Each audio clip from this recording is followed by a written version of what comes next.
एक महायोगी की गाथा। हम भूल न जाएं उनको, इसलिए यह कहानी लाया हूं आपके सामने, जो जिए सैकड़ों वर्ष।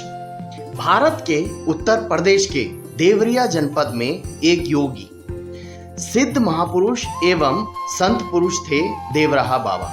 डॉक्टर राजेंद्र प्रसाद, महामना मदन मोहन मालवीय, पुरुषोत्तम दास टंडन जैसी विभूतियों ने पूज्य देवराहा बाबा के समय समय पर दर्शन कर अपने को कृतार्थ अनुभव किया था। पूज्य महर्षि पातंजलि द्वारा प्रतिपादित अष्टांग योग में पारंगत थे।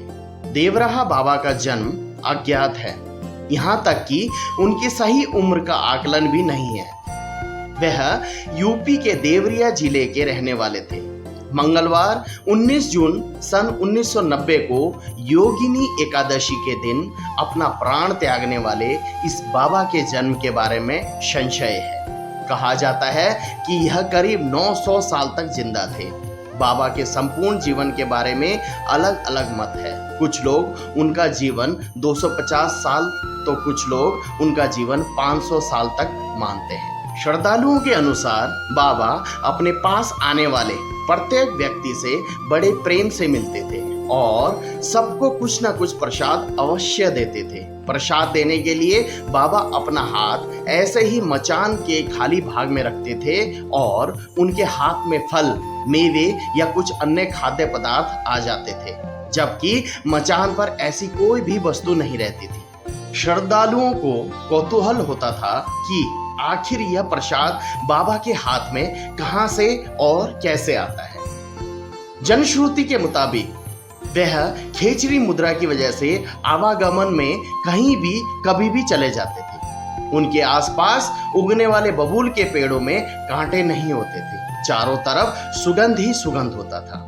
लोगों में विश्वास है कि बाबा जल पर चलते भी थे और अपने किसी भी गंतव्य स्थान पर जाने के लिए उन्होंने कभी भी सवारी नहीं की और ना ही उन्हें कभी किसी सवारी से कहीं जाते हुए देखा गया। बाबा हर साल कुंभ के समय प्रयाग आते थे। मार्कंडेय सिंह के मुताबिक वह किसी महिला के गर्भ से नहीं बल्कि पानी से अवतरित हुए थे। यमुना के किनारे वृंदावन में वह 30 मिनट तक पानी में बिना सांस लिए रहते थे। उनको जानवरों की भाषा समझ में आती थी। खतरनाक जंगली जानवरों को वह पल भर में काबू कर लिया करते थे। लोगों का मानना है कि बाबा को सब पता रहता था कि कब, कौन, कहां उनके बारे में चर्चा हुई। वह अवतरित व्यक्ति थे। उनका जीवन बहुत सरल और सौम्य था। वह फोटो कैमरे और टीवी जैसी चीजों को देख अचंभित रह जाते थे। वह उनसे अपनी फोटो लेने के लिए कहते थे, लेकिन आश्चर्य की बात यह थी कि उनका फोटो नहीं बनता था। वह नहीं चाहते तो रिवॉल्वर से गोली तक नहीं चलती थी। उनका निर्जीव वस्तुओं पर नियंत्रण था। अपनी उम्र, कठिन तप और सिद्धियों के बारे में देवराहा बाबा ने कभी भी कोई चमत्कारिक दावा नहीं किया, लेकिन उनके इर्द गिर्द हर तरह के लोगों की भीड़ ऐसी भी रहती थी जो हमेशा उनमें चमत्कार खोजती देखी गई। अत्यंत सहज, सरल और सुलभ बाबा के सानिध्य में जैसे वृक्ष, वनस्पति भी अपने को आश्वस्त अनुभव करते रहते थे। भारत के पहले राष्ट्रपति डॉक्टर राजेंद्र प्रसाद ने उन्हें अपने बचपन में देखा था। देश दुनिया के महान लोग उनसे मिलने आते थे और विख्यात साधु संतों का भी उनके आश्रम में समागम होता रहता था। उनसे जुड़ी कई घटनाएं इस सिद्ध संत को मानवता, ज्ञान, तप और योग के लिए विख्यात बनाती है। कोई 1987 की बात होगी। जून का महीना था। वृंदावन में यमुना पार देवराहा बाबा का डेरा जमा हुआ था। अधिकारियों में अफरा तफरी मची थी। प्रधानमंत्री राजीव गांधी को बाबा के दर्शन करने आना था।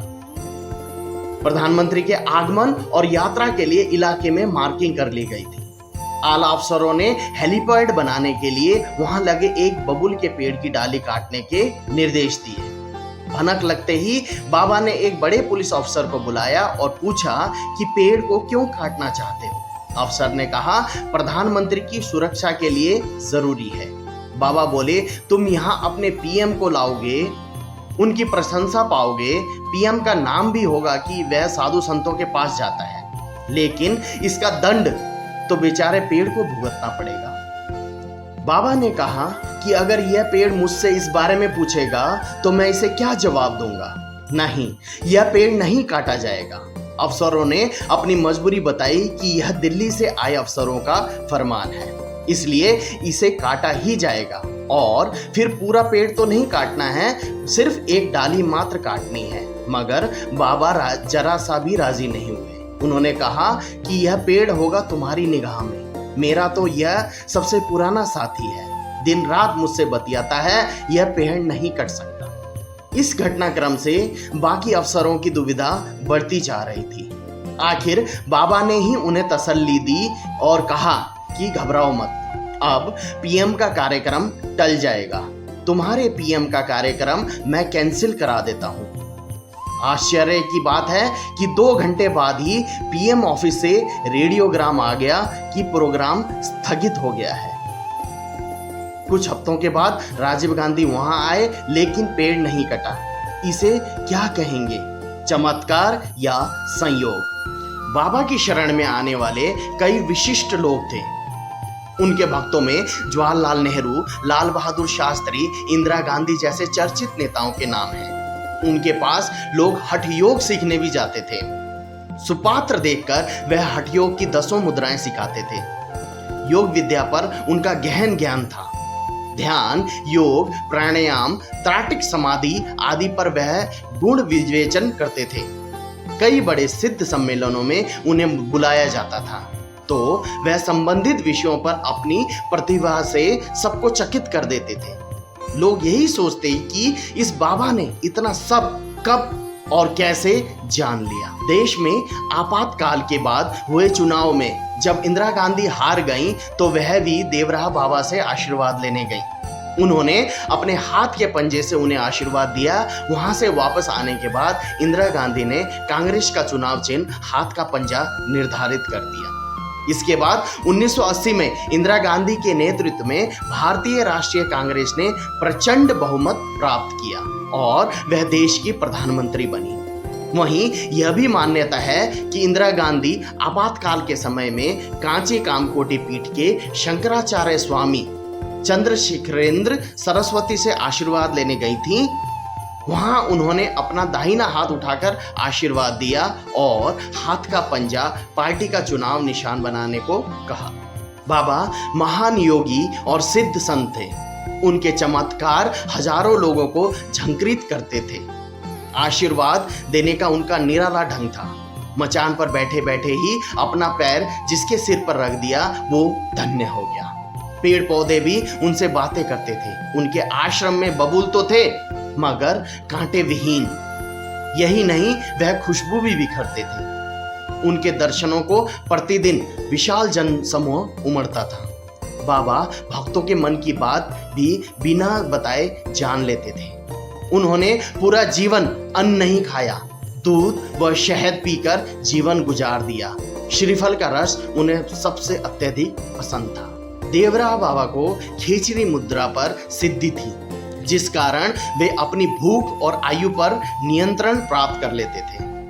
ख्याति इतनी कि जॉर्ज पंचम जब भारत आया तो अपने पूरे लव लश्कर के साथ उनके दर्शन करने देवरिया जिला के दियारा इलाके में महल गांव तक उनके आश्रम तक पहुंच गया।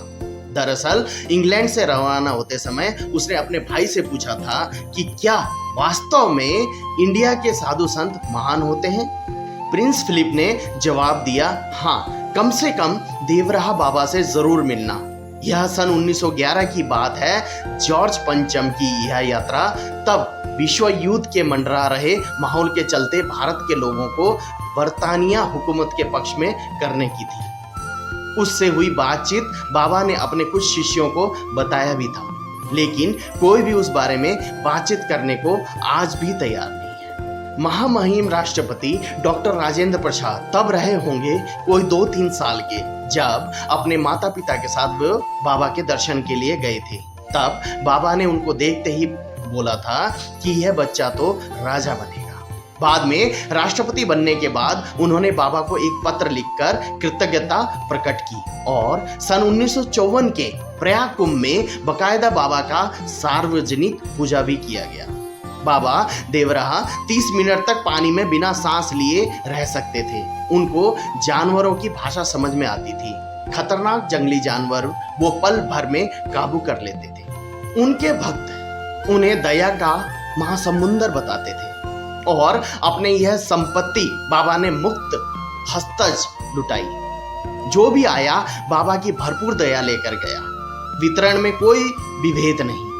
वर्षा जल की भांति बाबा का आशीर्वाद सब पर बरसा और खूब बरसा। मान्यता थी कि बाबा का आशीर्वाद हर मर्ज की दवाई है। कहा जाता है कि बाबा देखते ही समझ जाते थे कि सामने वाले का सवाल क्या है। दिव्य दृष्टि के साथ तेज नजर, कड़क आवाज, दिल खोल कर हंसना, खूब बतियाना बाबा की आदत थी।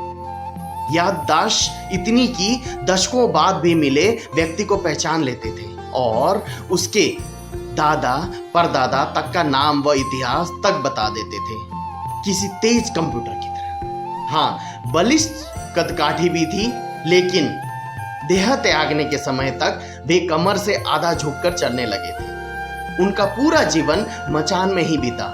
लकड़ी के 4 खंभों पर टिकी मचान ही उनकी महल थी, जहां नीचे से ही लोग उनके दर्शन करते थे।